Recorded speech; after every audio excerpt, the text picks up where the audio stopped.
Xylaria stood motionless as the king's voice boomed through the grand hall, his tone cold and absolute. You are no longer fit to remain by my side. A queen without the ability to bear an heir is no queen at all. The words stung, though she'd known this day would come. The court remained silent, their gazes fixed anywhere but on her, unwilling to challenge the king's decree. Her ornate robes, once a symbol of her status, now felt like a prison. She kept her head high, refusing to let him see her falter. You abandoned me for failing a role I did not choose, she said, her voice calm but laced with defiance. A king who cannot value his queen's wisdom is no king at all. A murmur swept through the crowd, quickly silenced by the king's sharp glare. Take her away, he ordered. The guards approached, their faces unreadable as they escorted her out of the chamber. She didn't resist. Resistance would come later, on her own terms. In the solitude of her quarters, she shed the heavy robes and donned a simple cloak. The room, once filled with warmth and luxury, now felt hollow. She scanned her surroundings, her gaze landing on a small starship model, a relic from her youth. It had been a symbol of freedom then, a reminder of the vast galaxy waiting beyond her gilded cage. Her decision was made. If she was to be cast aside, she would leave entirely, on her own terms. With calculated precision, she accessed the palace's restricted hangar. Years of quiet observation had taught her the guards' routines, their weak points. She slipped through the shadows, her movements deliberate and controlled. The ship she chose was far from pristine. Its hull was battered, its systems outdated, but it was functional. As she powered it up, a low hum vibrated through the cockpit, accompanied by flickering lights. She gritted her teeth, adjusting the controls until the system stabilized. The hangar doors opened with a mechanical groan, and she guided the ship out, the stars unfolding before her. Xylaria set the coordinates for a distant planet she'd read about in passing, a place called Earth. It was an unremarkable world by galactic standards, but its obscurity was precisely why it appealed to her. The journey was fraught with challenges. The ship's navigation system was outdated, forcing her to manually adjust the course. Supplies were scarce, and the vessel's life support systems demanded constant attention.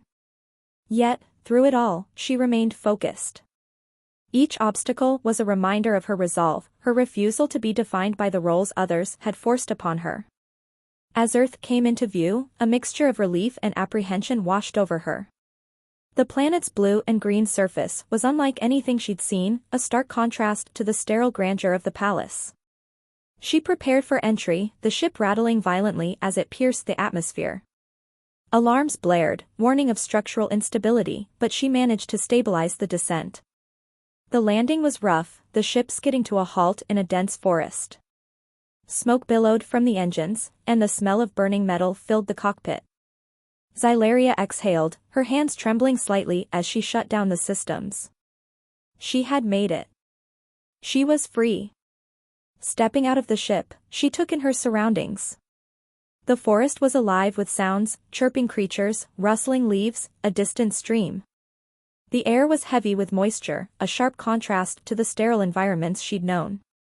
For the first time in years, she felt a flicker of possibility. This place, chaotic and untamed, was a blank slate. And she was ready to reclaim her life. Xylaria's initial exploration of the forest was cut short by a loud crash, followed by a series of guttural growls.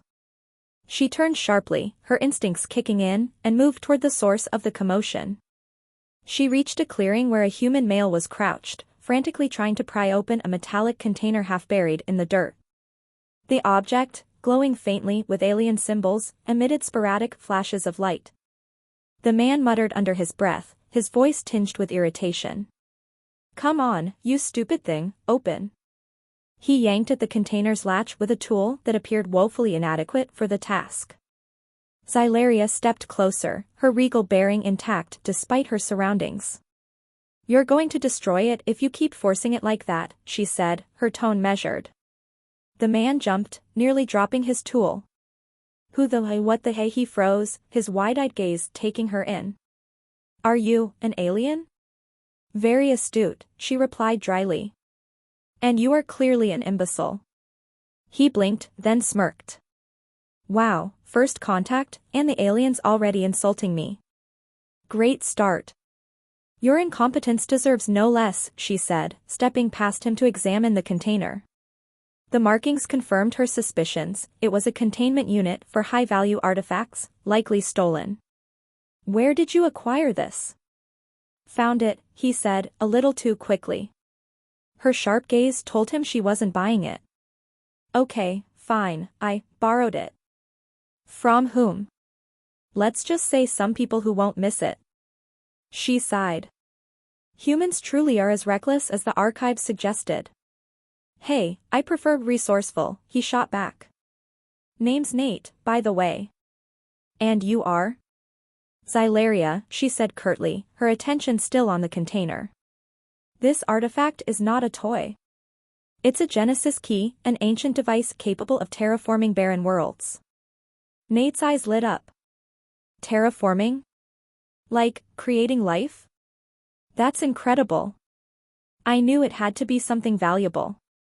Valuable, yes. Dangerous, certainly. Beyond your understanding, absolutely. Thanks for the vote of confidence, he muttered. So, can you open it? She hesitated. The key's potential was immense, and in the wrong hands, it could cause untold destruction.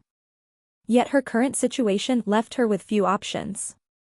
Opening it is not the problem. Activating it requires alignment of purpose, a concept I doubt you grasp. Try me. She sighed again, kneeling to inspect the latch. With a few precise movements, the container clicked open, revealing a glowing orb surrounded by intricate mechanisms. Nate leaned in, his face illuminated by the eerie light. That's amazing, he said, awe in his voice. Do not touch it, she warned, her tone sharp. It's highly reactive. Nate froze mid-reach. Noted. A low rumble interrupted their exchange. Xylaria's gaze snapped to the treetops, where faint shadows moved against the light. We're not alone. Nate frowned. What do you mean? Bounty hunters, she said, her voice tense. They've tracked me here. Bounty hunters? His voice pitched higher. Why? Because I dared to escape the king's oppression, she replied. Now move. She grabbed the Genesis key and secured it in a pouch on her belt. Nate followed as she led them through the forest, her movements swift and deliberate. Behind them, the rumble grew louder, accompanied by guttural voices and mechanical whirs. This is insane, Nate muttered, ducking under a branch. Why are they after you? Because the king cannot tolerate dissent, she replied. And because I know his secrets. He glanced at her, intrigued despite himself. Secrets like, what? Focus on escaping, she snapped. As they reached a riverbank, Xylaria paused, scanning the area. The bounty hunters were close, she could feel it. Do you have a ship? Not here, Nate admitted. I was gonna take the long way back. She closed her eyes briefly, muttering something in her native tongue. You truly are an imbecile. Hey, you're the one who landed on my planet, he retorted. What's the plan? She examined their surroundings, then her gaze landed on a fallen log partially submerged in the river. We cross. It will slow them down. That's your plan, he asked incredulously. You're betting on wet feet? Unless you have a better idea, yes. Grumbling, he followed her onto the log. The current was strong, but they moved quickly, reaching the opposite bank just as the bounty hunters emerged from the trees. Xylaria turned, her posture regal, despite the mud and water clinging to her clothes. Run, she commanded, and for once, Nate didn't argue. The bounty hunters didn't waste time. Their mechanical drones buzzed into the air, scanning the riverbanks with sharp beams of light. Xylaria pulled Nate into the shadows of a dense thicket, her movements precise and controlled. She held a finger to her lips, silencing his attempt to question her. He whispered anyway. So, what's the next move, Your Majesty? I'm no longer a queen, she replied flatly. And the next move is survival. The drones hovered closer, their searchlights slicing through the trees. Xylaria watched their patterns, her mind working rapidly. "We need to disable them," she said, pulling a small device from her belt. Nate peered over her shoulder. "What's that?" "A disruptor," she said. "It will overload their systems, but only briefly. We'll need to move fast." "Fast is my specialty," he said with a grin. "Your specialty seems to be inviting chaos," she muttered, but activated the device. A high-pitched whine filled the air, and the drones sputtered, their lights flickering before they dropped from the sky like stones. "Nice," Nate said, impressed. "Now what?" "Now we run," she said, already moving. They sprinted through the forest, the sounds of the bounty hunters shouting behind them. Nate struggled to keep up with Xylaria's pace, marveling at her agility. "Do you ever slow down? Do you ever stop talking?" she shot back. The forest gave way to a rocky clearing, and in the distance, Nate spotted a group of ramshackle buildings. "That's the mining outpost," he said. "We can lose them there." Xylaria frowned but didn't argue, following him toward the settlement. The miners, a mix of humans and alien species, looked up as they approached. Their expressions ranged from curiosity to suspicion. "We need to lay low," Nate whispered. "Blend in. You may pass as a fool," she said, "but I stand out." "Yeah." "No kidding," he muttered, scanning the area. His eyes landed on a stall selling heavy cloaks. "Stay here." Before she could protest, he darted toward the stall, returning moments later with a large, threadbare cloak. "Here, put this on. It's not exactly royal attire, but it'll do." She hesitated but wrapped the cloak around herself, pulling the hood low. "This is temporary." "Sure it is," he said with a smirk. "Now let's find somewhere to hide." They ducked into a dimly lit cantina, the air thick with smoke and the hum of conversation. Xylaria scanned the room, her eyes sharp. "This place is unstable." "That's why it's perfect," Nate said, guiding her to a corner booth. "No one here is looking for trouble, they're trying to avoid it." As they sat, Xylaria's gaze settled on a group of miners arguing near the bar. Their voices carried, filled with frustration about unfair wages and dangerous conditions. She listened intently, her expression unreadable. "What's got your attention?" Nate asked, following her gaze. "They're oppressed," she said simply. "Their anger is justified." "Yeah." "Welcome to the galaxy," he said. "Most people are." "It doesn't have to be this way," she said, a spark of determination in her voice. Before he could stop her, she rose and approached the miners. "You are stronger than those who oppress you," she said, her voice commanding. "You have the power to demand change." The miners stared at her, stunned. Nate groaned, sinking lower in his seat. "Oh, great. She's giving a speech."